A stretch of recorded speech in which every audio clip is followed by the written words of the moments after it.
Four, come on. The young Dr. Olivia, doctor in training. Come on up. Come on, clap it up. Do better than that, y'all. Dr. Olivia, doctor in training.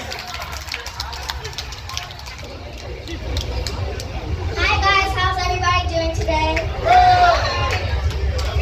So I'm just going to be giving some health tips and some other things. So when I grew up, I want to become a neurosurgeon. Does anybody know what a neurosurgeon is?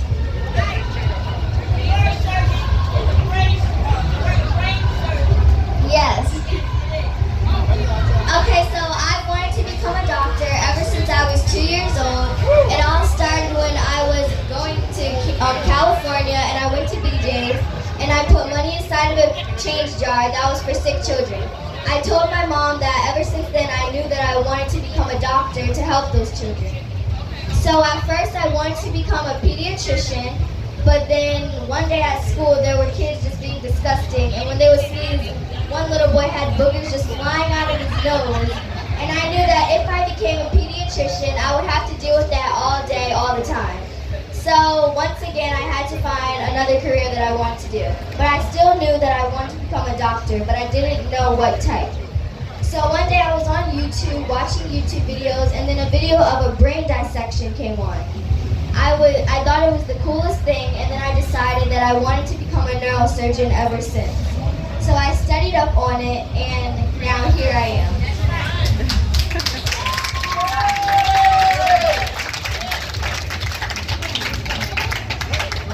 Okay, so now I'm going to be giving you guys some health tips and talking about some parts in the brain. So does anybody know any parts in the brain? Temporal lobe. Yes, that is a part of the brain. Okay, so I'm going to tell you one of my favorite parts of the brain. One of my favorite parts of the brain is the cerebellum. Does anybody know what the cerebellum does? Okay, so I'm going to tell you.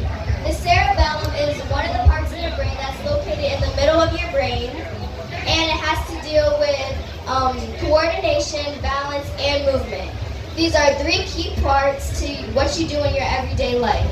So we really need our cerebellum. Does anybody know one sport or one thing that you mainly do on an everyday basis that makes your cerebellum have to work? Walking. Yes, walking. Walking is one of the easiest things that you can do to make your cerebellum start working. So does anybody know how walking is good for you?